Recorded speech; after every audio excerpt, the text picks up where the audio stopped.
Boy, that's a whole lot of silence going on.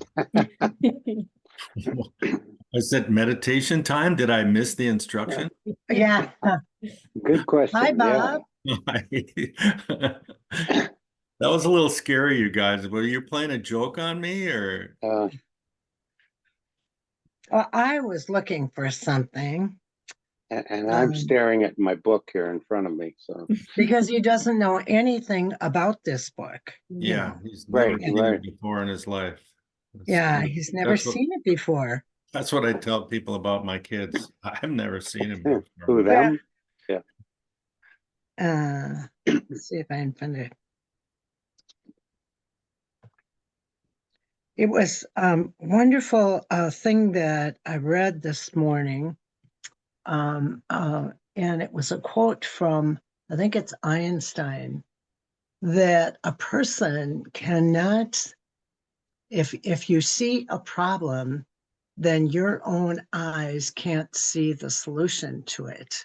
And the only way that you can um, see the solution is by changing your own vision or your own context. And in growing, you do change that. And it was so beautifully written. I was trying to find, I'm not doing it justice.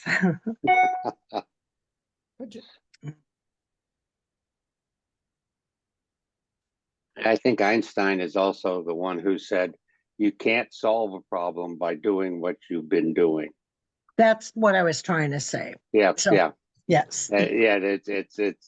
It's really quite a quote. yes. And so and you can't see the solution because Right. you called it a problem. Yeah. So I think that's pertinent to what we're talking about here today too. So Oh, my apologies. I have this otter thing that just pops up arbitrarily. So like, and I'm always Okay. surprised when it shows up. I'm not sure if anybody wants to get rid of it, you're more than I'd look to see if I could. I'm sorry. I know. So if you can't, I mean, if it doesn't bother anybody, I don't know, it just pops No. up. Okay. All right. Thanks.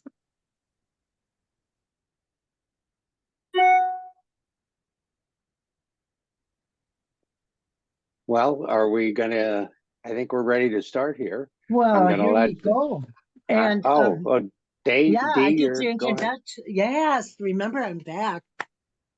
I'm Pastor Dorothy Sandall, and I'm a member of the Conference of Addiction and Faith. And I am also an alcoholic and been sober for a while now. And I'd like to open us up with a word of prayer. Lord, we just thank you for having this opportunity to learn how to grow a little bit, how to change a little, how to look at things differently so they no longer are a problem, but a solution for the future. We just ask you to open our hearts and minds up to hear what we need to hear today. We lift it up in your name and we all say, Amen. Well, today we have Barry, and most of you have been here with him before. He will let you know how, he covered the first couple of steps, and that's what the 12 steps are meant. And then he's helping us grow beyond that. So, and he has all of this put together for us in mastering. So let's hear from Barry. Hi. Well, it's good to be here again. I live in Minnesota, uh, in Rochester, in southern part of the state. I don't think I completely ever did. I ever say that I worked as a counselor in this field. If I didn't, I guess I should say that. I'm semi-retired. Actually, it should be more than that. But anyway, I work a couple hours a week at the Mayo Clinic, where I've worked for the last 16 years. So I'm in recovery. I've been in recovery less time than D, uh, but at that point, who's counting except all of us, right? what we've been doing here is talking about recovery and something what I call mastering recovery. And I think everybody's been here at least for part of these before, so I'm not going to spend a lot of time talking about that.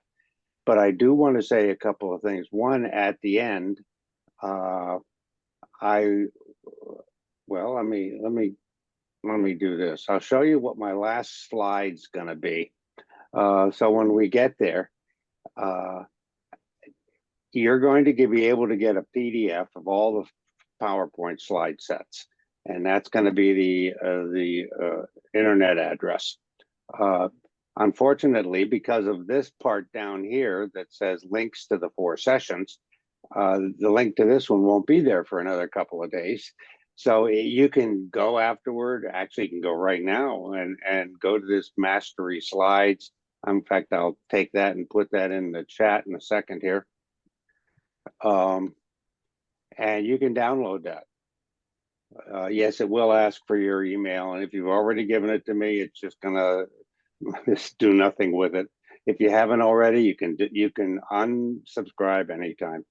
Here's the other 2 links. One's to the newsletter that I put out every Wednesday, and it's coming up on the end of year 3 of doing that. I talk about mastery of recovery somewhere or another. And then down at the bottom, the 3 already of this session and the Center of Addiction and Faith at the bottom. So let me go back here to the beginning and start from here.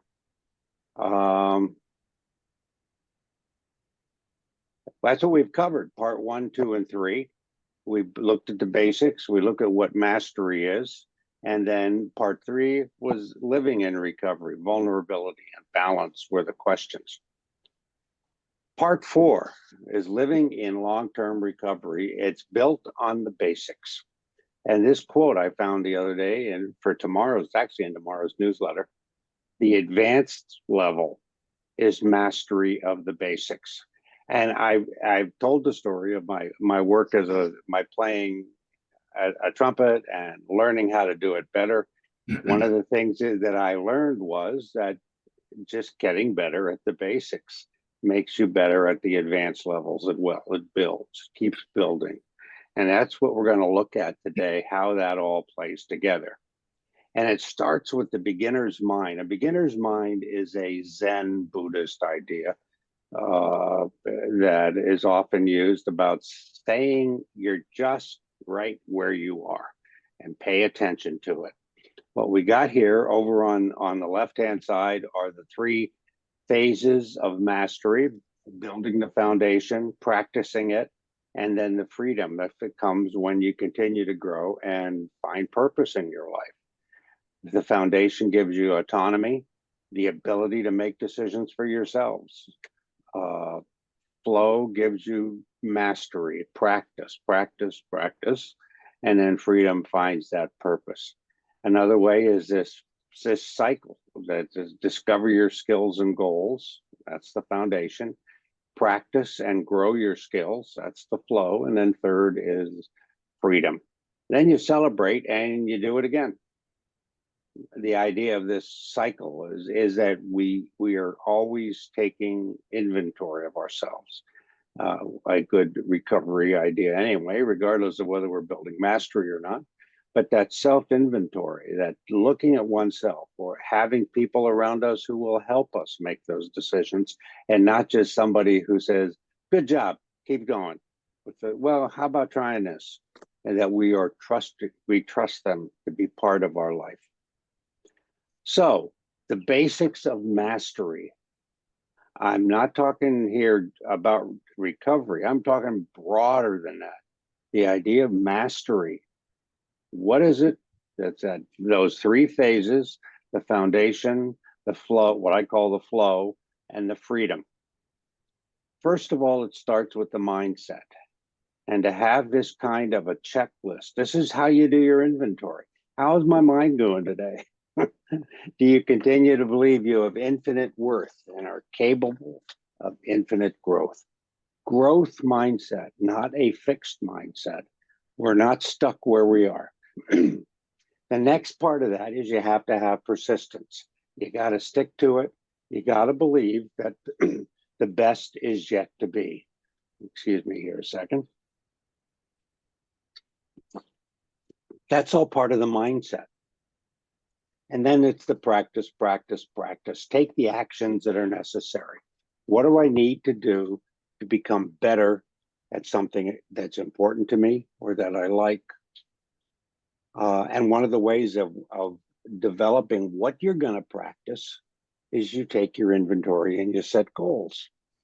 With my trumpet playing, I have scribbled stuff all over the place here when I'm practicing. I look and say, oh, I need to work on that. Or in the one online group I'm part of, somebody, hold on a second. How do I, wait a minute.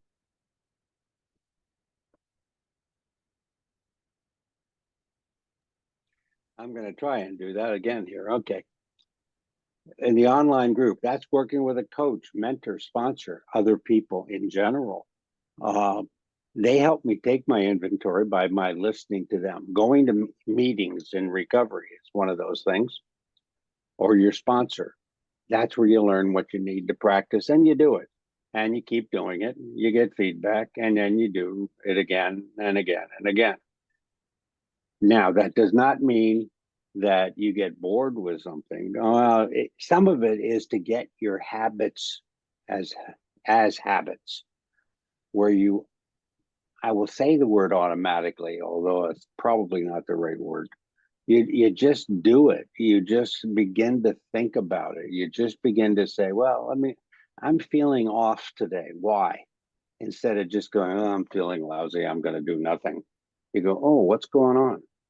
It's that ability to take your own inventory when you need it and figure out where you need to go.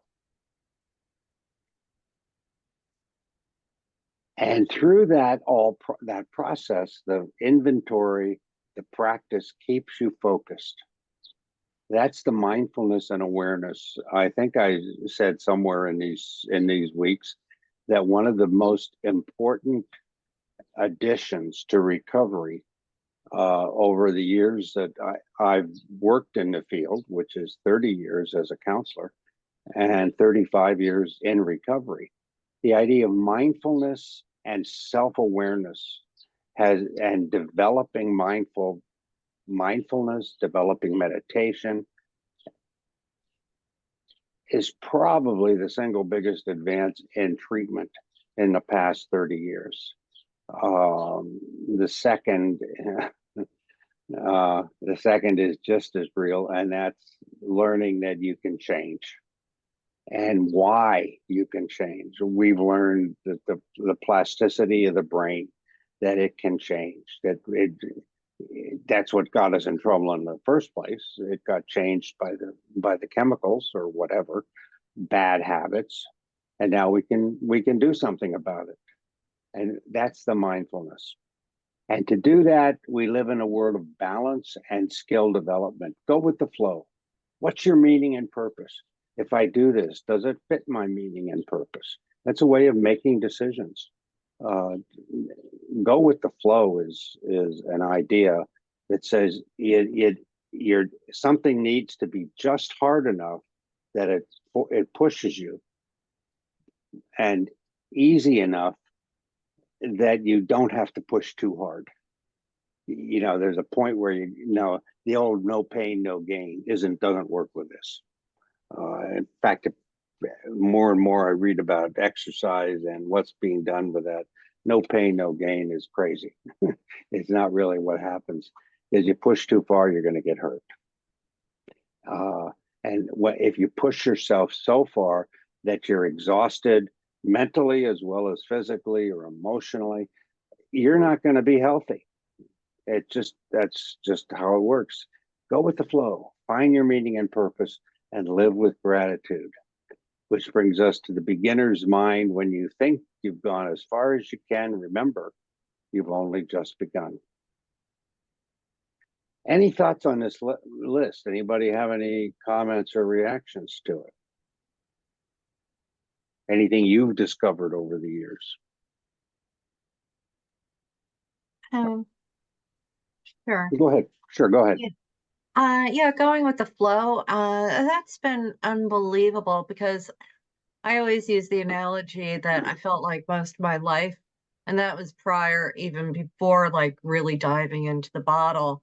Like I felt like I was swimming up straight stream all the time. Like life was like really hard. And like now, like I really like find and discovering your meaning and purpose that's so essential. And I'm finding it through finding out more about myself, and that is the meaning. The more I find out about myself and discover, like, peel off the layers, I really do feel I'm getting to my core essence and what God put me here for. And then I can go with the flow because then in fact, we were talking about this at a meeting about trust. And it's like Mm. really putting faith and trust in God and the river of life and trusting that it's going to take me where I need to go in life. So that's been like huge for me. You're right on target with that. And I think I wouldn't have described it the way you just did, but it certainly describes what I've been through as well. When you discover that meaning and purpose, even sometimes if it's just this big, big, hairy, audacious thing, I'm going to change the world. Uh, well, then you have to ask the question, how? Mm, And that brings you focus. And okay, and you learn that by going with the flow of where you're at. Your gifts are different than mine. mhm, Your skills are different than mine. You're not going to do the same things I'm doing, and I'm not doing the same things you're doing. right. And to find that for yourself. I know this all sounds so simple and so basic, but it's maybe simple, but it ain't easy.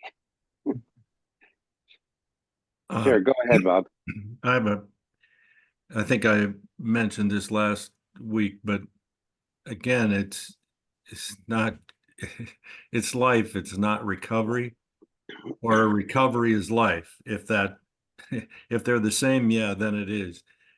But I'm becoming more aware the more I practice these 12 steps, and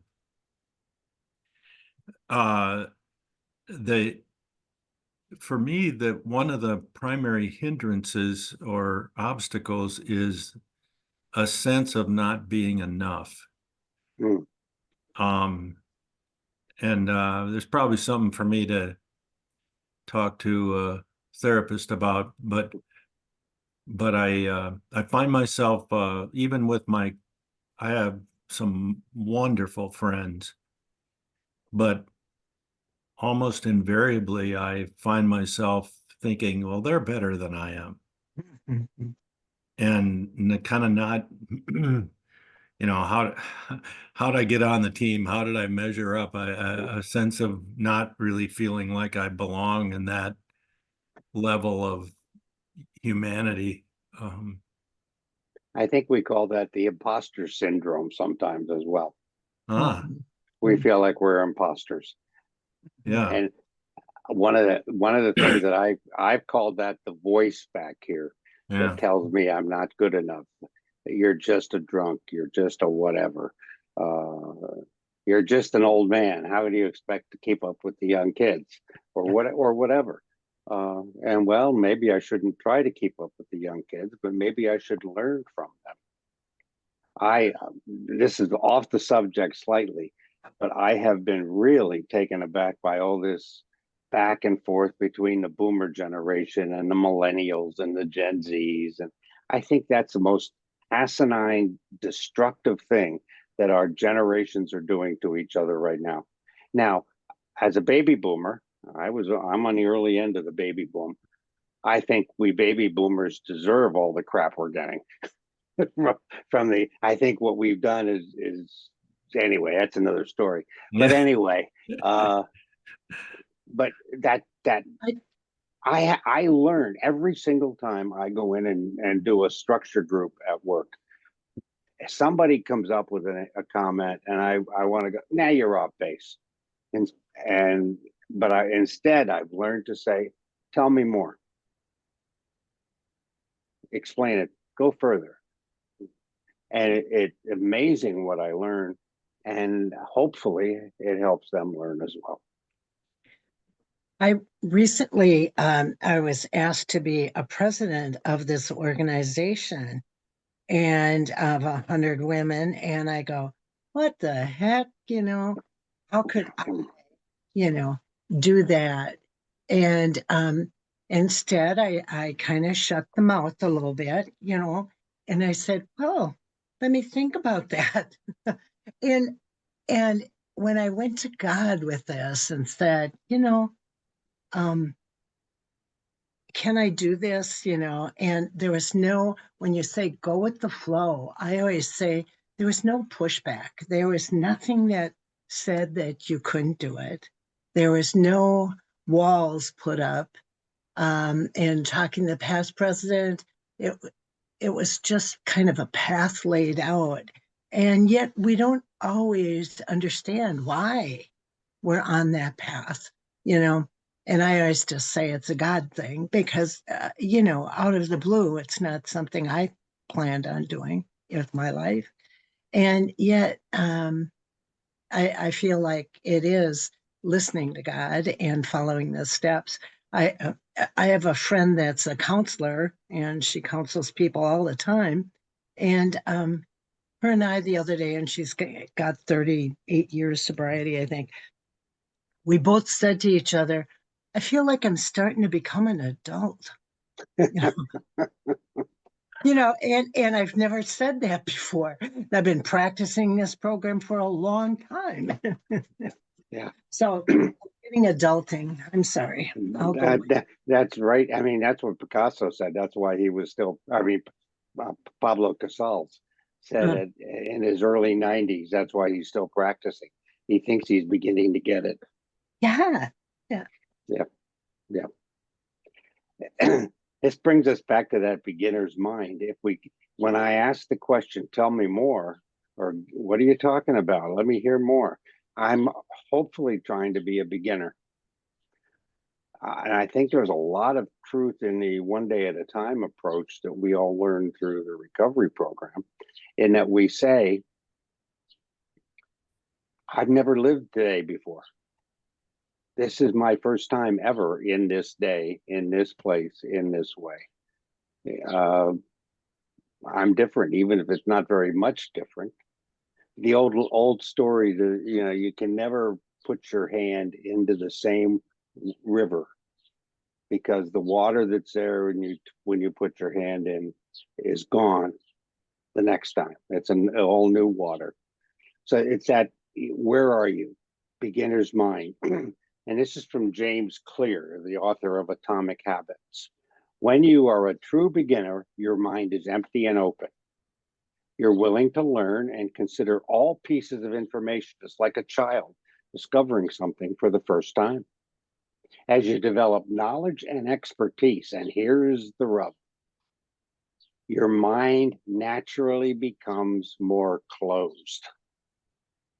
You tend to think, I already know how to do this, and you become less open to new information. That was powerful to me when I read that. And this is what a beginner's mind is all about. And it's substantiated by science. Journal of Experimental Social Psychology says research points to the fact that quote unquote experts really do have more of a closed mind. That self-perception of high expertise increases closed-mindedness. That's frightening. Because I do want to be an expert, but I'm a beginning expert. One of the things, and I don't, the problem is that when you're an expert, you actually need to pay more attention, not less, because one of the ways that I saw this, I think it's in this research, it says, one of the reasons we need to pay more attention is because we already have so much information. It's not that we think we know it all, but most of the time when we're listening, we're hearing the same things that we already know. Of course we are. When I go to the trumpet camp every summer, The instructors do the same thing every year, year after year. They talk about the same things. And I get out my notebook every year and I start writing. And every year my notebook has the same information with new ideas next to it. That's one of the things I've learned from this, because the basics don't change. I still have to do the C scale. Da da da da da da da da da da da da da da da. Well, how'd that sound that time? Did you sing it first? Did you pay attention to the note? Did you go ta ta ta ta, or did you go da da da da da da da da? That's all nuances of going from what you already know to what it could sound like. And a beginner can't do, just can't do. Somebody who's never done anything can't do that. But as you stay in practice, you begin to do these things and you play the basics in advanced ways. That's what recovery is all about, I think. Bob said it was about life. Yeah, it sure is. Recovery is life. Without it, I don't know about you, but I'm probably 20 years past dead at this point without recovery. I'm not. I don't believe I would be where I am. I'm not sure I'd be alive today. Not where that was going. And at about 10, 12 years sober, maybe 15, is when I first realized that I wouldn't, this would be about when I'd be gone. So yeah, this is about life. Any more thoughts on the beginner's mind?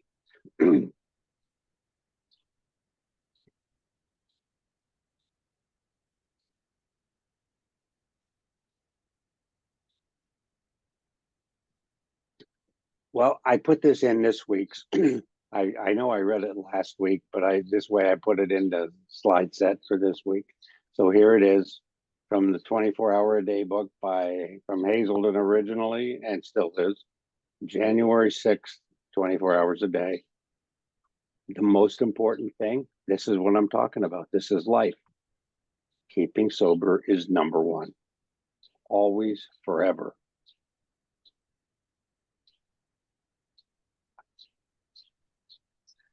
I'm convinced that my whole life depends on it.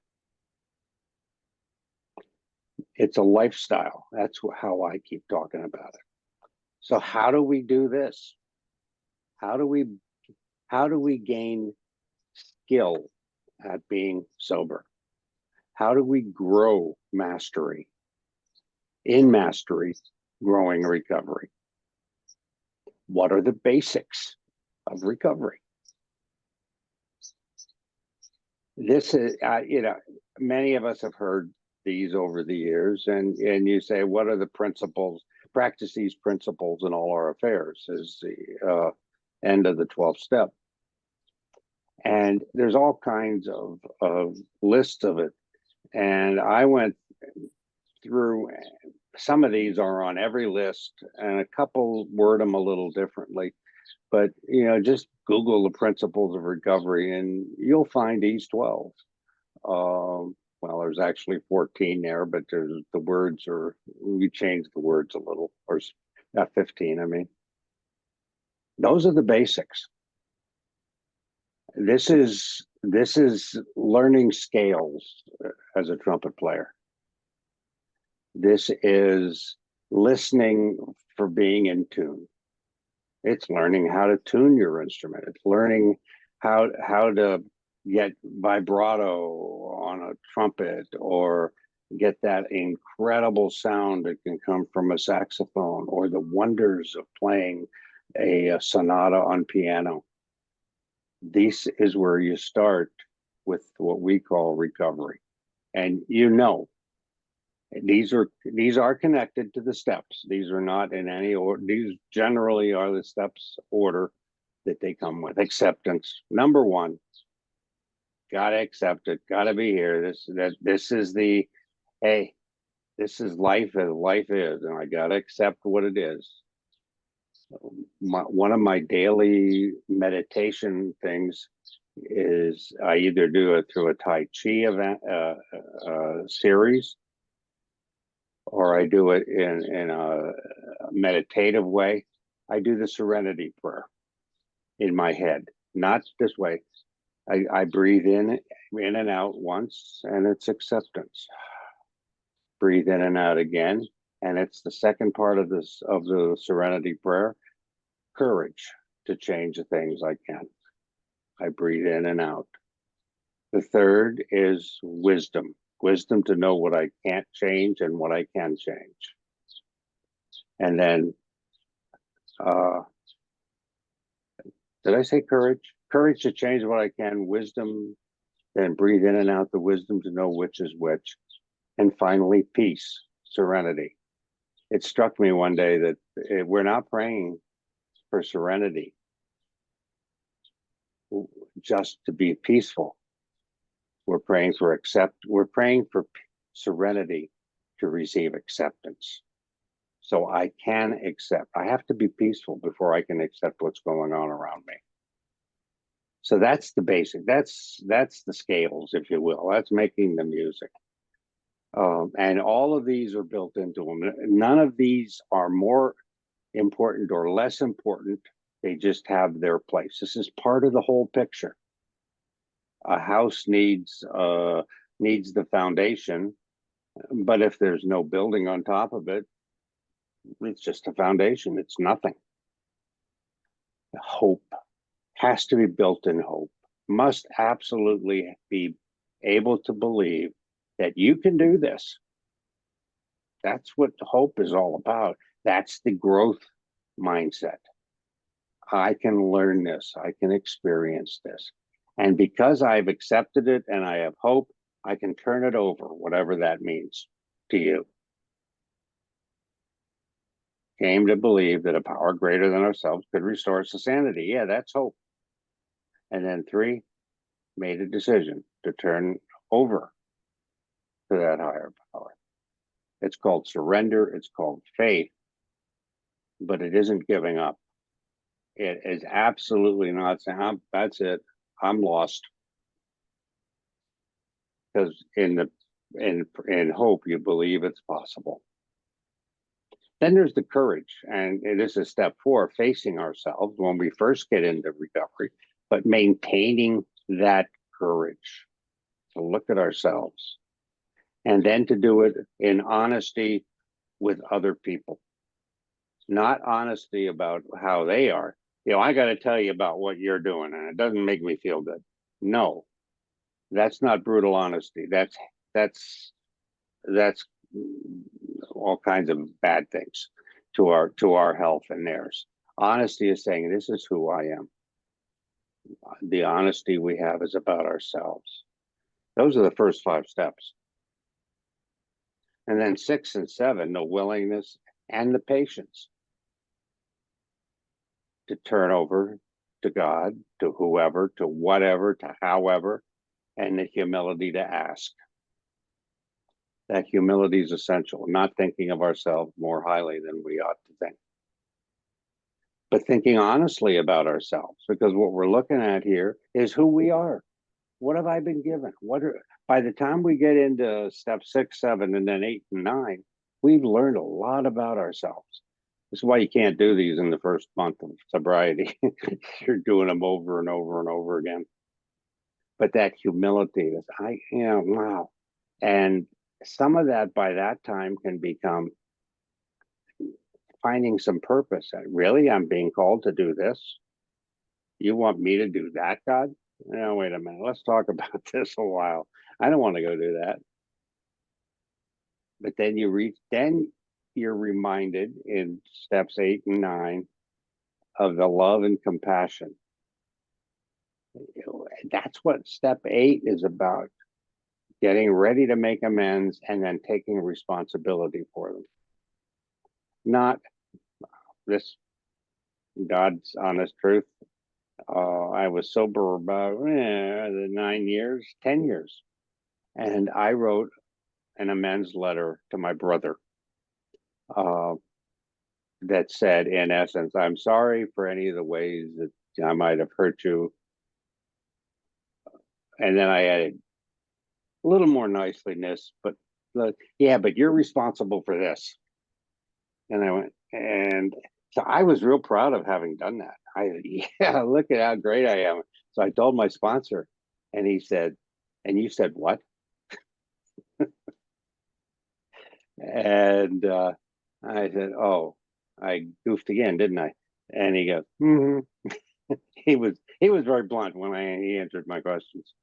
But later on, I did get the opportunity to take responsibility, because amends don't mean saying I'm sorry. We don't say I'm sorry if we amend the Constitution. We say we're going to do it differently. Amend means change. And that's where we take the responsibility of changing ourselves. And then 10, 11, and 12, discipline, awareness, and service. Continue to take the inventory, become aware of the world around us and our higher power and our purpose and meaning, and then live it. And if you will, I think discipline, awareness, and service are another way of saying mastery. Those are the stages, the phases of mastery. So one of the inventory questions that I regularly suggest to people right now, today, not 6 months ago, 20 years ago, not what you want 20 years from now, if I'm still alive, what are your top 2 skills? Which are the principles here that you really, these are the ones that really hooked you today? It may have been acceptance and hope in the early days. And so you may ask, do I still have that hope? So that's an inventory. Do I still work with that principle? And if so, all right. But then what about the ones that my discipline has kind of fallen off recently for this, or this reason? What can I do? Or I haven't, I've been impatient, let's say. And I've been wanting God or whoever to do more for me than I'm willing to do for myself. I want step 5, 6, and 7 to happen yesterday. Come on, God, I want to get rid of this. What do you need to work on? The one thing, and this is as serious as it can get. Never pray for patience, because God will make you wait. I've discovered that the hard way more than once. Instead of just doing the opposite of praying for patience, is just staying in today and doing the next right thing, which of course is what God's will for us is anyway. Do the next right thing. So this is a way of looking at these principles, and how am I living them? That's part of the practice of staying sober. That's part of the practice of being in recovery. The principles. I'm going to jump real quick because I want to look at the tools, but not in as much depth here. First is the principles. Here's the tools of how we do this. And these are in alphabetical order. For no reason other than that most of us learn this differently. And we use them in different ways at different times and in different places. So at any given moment, the only 2, I think, that are absolutely necessary at all times, even when we're not using them very well, are the first 2, the abstinence and acceptance. The others build from that. Everything else builds from those 2. Can somebody who is truly an alcoholic or an addict, substance use disorder, can they use? I think I agree with the phrase that Bill W. uses for alcoholics of our type. Whatever that means. I have no idea what Bill W. meant by that. Because there are people who don't have this disease that may show some of the characteristics. Those are other mental health issues for them, perhaps.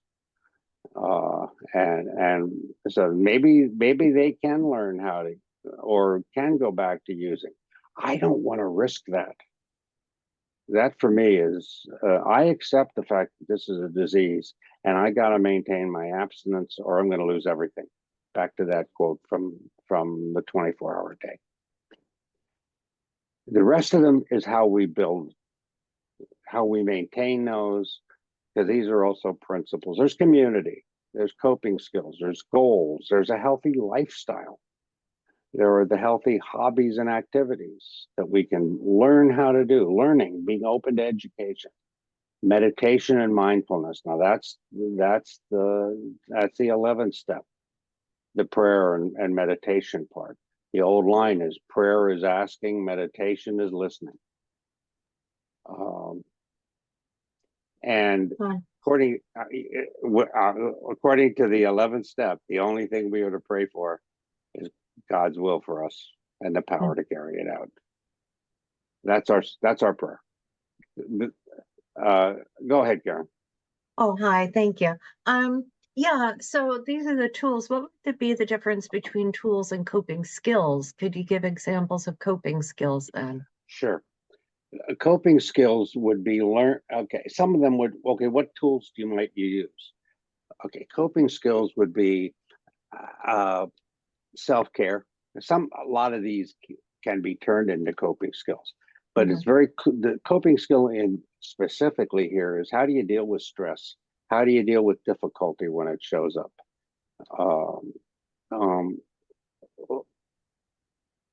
And you're right. I mean, some of the coping skill might be the community, but there are things like I'm not feeling well. Coping skill would be take care of myself. That's self-care. Take a nap, or call the doctor, or don't deny what's going on. That's a good question, and that's something I'm probably gonna work on that and somewhere this in the next few months in my in fact I'm gonna write that down. I don't think I've ever looked at those separately. Thank you. Oh, you're welcome. So one of the things that I would say, like coping skills, is to, I'm thinking about it negatively and it needs to be turned around, but to like not engage in avoidance, like that would be a coping skill. Okay. Well, see, there I would say the positive of that on this list is acceptance, or learning, or mindfulness, and that's and this is where Karen is calling me to task on being a little clearer about that. And yeah, that's right. Avoidance. Don't, maybe at this point, coping skill is the negative if you're facing stress. Don't do this. Don't do that. What are the skills I use? What are my skills? Well, a skill for me is music. Okay, a coping skill for me is sometimes I just reach over here, pick up my trumpet, and just take 5 minutes to play something. Is that self-care? Yeah. So yeah, it's a healthy hobby. Yeah, it does seem like they're interchangeable. I guess I always had used them interchangeably, but it is interesting to ponder. Yeah, because there has to be like I think there could be two categories, but now I have to like think on it too. Yeah, they are, but yeah, Fred, go ahead. You had your hand up there. Well, just looking at it, I got thinking about tools, and we talk about in recovery having our toolbox. Right. And when you said skills, I'm thinking I can have a hammer, but I have to have the skill to use it properly. And so I think when you talk about skills, it's how do you use these tools? I mean, that to me, it'd be the whole part of how do I take a personal inventory that's honest? You know, I mean, all of those, and I think for over 80 years. coming back More information earlier, is you at had about stallsin.com. community. That's ST. I need the community. I was just thinking already the personal inventory. I really need like my sponsor. I need somebody to. So, I mean, I'm glad you brought that up because it made me think about what's the difference here between tools, skills. How do I do that? Good question. Jim, I think you have your mic on because I'm getting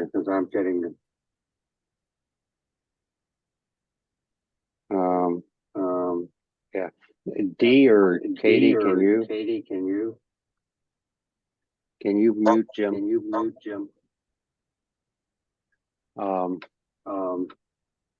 Any case, the skill question is how good am I at it? Maybe that's the question that has.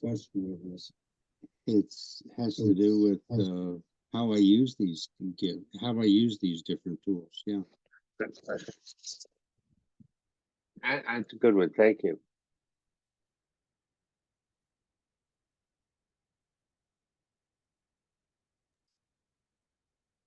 And I think we've got him muted. yeah, I think so. I called this section in the book the coda, and for those of you who know music, that's when you go back to someplace the beginning or a sign. The coda is what you come to an end, and this is the one. I think this is the word to guide them all, and that's gratitude.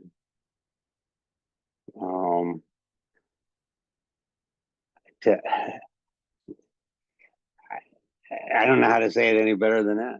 If you don't have, if my life turns into anything but gratitude, I'm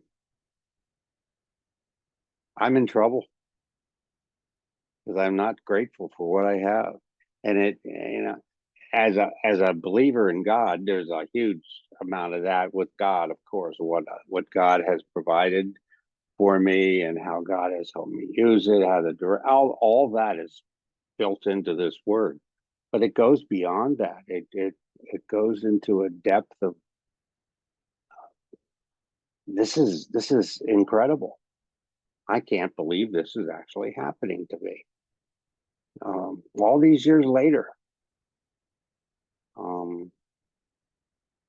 And that's the underlying, in the end, gratitude. That's where mastery starts, ends, and everywhere in between. And I did put the mastery slides in the chat. Let me do it one more time here.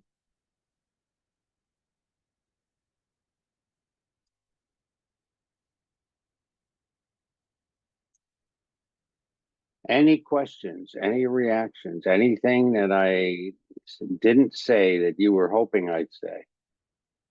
Barry, did you put the link for the newsletter in too? Oh, sure. I'll put that into. Oops.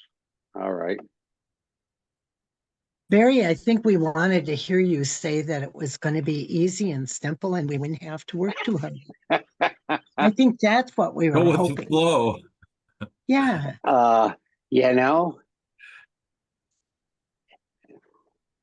If you do it, it becomes easy. Yeah. It becomes a habit. Mm-hmm. Now, the danger in something becoming a habit occurred in my life.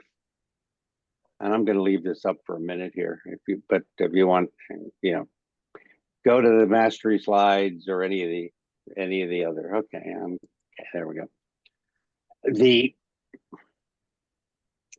When something becomes a habit, we sometimes don't notice when we're not doing it. Mm-hmm. I don't know whether I tell this story enough times. I don't know whether I told this in this series. I might have told it in the webinar.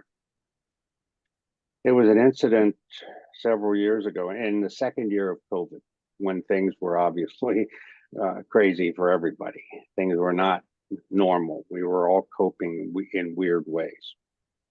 And I was invited to be part of a discussion group from a friend who brought together people most they brought together people with some different views and ideas, political and otherwise. And he had a great idea behind it. He was trying to say, how can we build the opportunities for people to talk about these things in healthy and hopeful ways? And it went well generally. Then one of the individuals, I began to notice as we got to know each other better and talking about things, that this person during the session, the 2-hour session we had once a month or whatever it was, he would sound very, very good. I mean, he was listening. He said he was listening. He responded as if he was listening. I thought, well, maybe this is working. Then I noticed that after we were done, sometimes as quickly as within half an hour, we would all get an email from this individual that would say, now, in essence, go look at this and you'll see why I was right. And I went, oh, okay. And so I played all kinds of mind games. I said, well, I'm not going to, I was getting a little upset at him. And, but, so there were a couple of nights I would go, oh, should I do this? Should I, I was doing, how should I respond? This happened 3 months in a row. Each time getting what appeared to be a little more in depth from his point of view on why he was right and we weren't. He never was that blunt, but it was pretty darn close. So after 3 months of this, 3 months of 2 or 3 nights of sleeplessness, I sat down with my wife and said, this is what's been going on recently. And I don't know what to do. And I spent about 15, 20 minutes talking about it, going through the history. And this was not the organizer, by the way. This was somebody else he called in. And so after I was done, she just kind of leaned over and looked at me and said, are you thinking about drinking? I said, so I had what, 33 years at that point or something like that, 32. And I said, not at the moment, but you've hit it right on the nose. This is the old alcoholic action. I was not doing what I needed, the coping skill. I was not using my coping skills that I had learned of dealing with this. And the answer to that was let it go, because I'm not going to change him. And that's when I learned about some of the ways that we misuse other people and abuse them with what we say and how we say it, when sometimes it looks just so calm and friendly. So yeah, on that letting go, I became a pastor, and God called me to do this, and I was ordained when I was 60, right? That's a dirty trick. And but these big theologians take you into the room and they say, what is your deep theology? I have no clue. I'm a drunk, right? I said, I don't know, let go and let God. They couldn't argue with it because it certainly must be in there. They expected something from Luther or, some big, deep theological thing. But I think it's when I got to that point that God could call me into ministry, when I could start letting go and letting God. Maybe that's what the whole deal was about. Could be. You're right. Yeah. And I've had to learn that same lesson many times over the years. Made me think maybe that's why I didn't go into doing counseling right away. It took me all those years of figuring out what it was about before I could really consider myself a a halfway decent alcohol and drug counselor. And I did mine by getting a doctorate of ministry in counseling. So, any other comments? Thank you. Yeah, thank you. Well, if you're not on my mailing list, feel free to do so.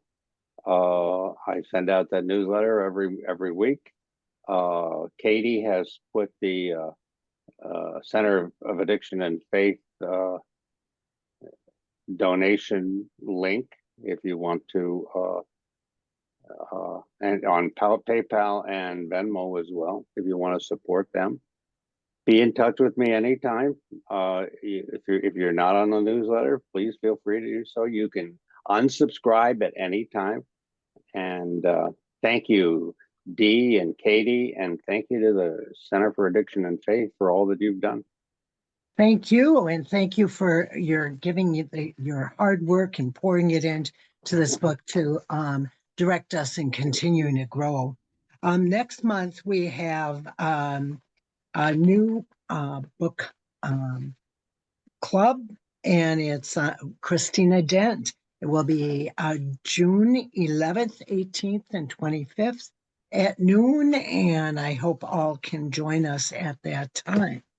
And we have started working on the Center of Addiction and Faith annual meeting or conference, and that will be all online this year. And we're excited about that.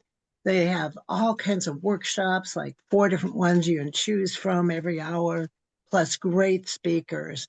And it's going to be on trauma and addiction and the faith and healing.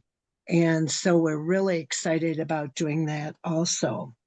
Well, without further ado, then let us close. Thank you, Mary. Thank you. Blessings, everybody. Thank you all. Thank you. Bye. Thank you.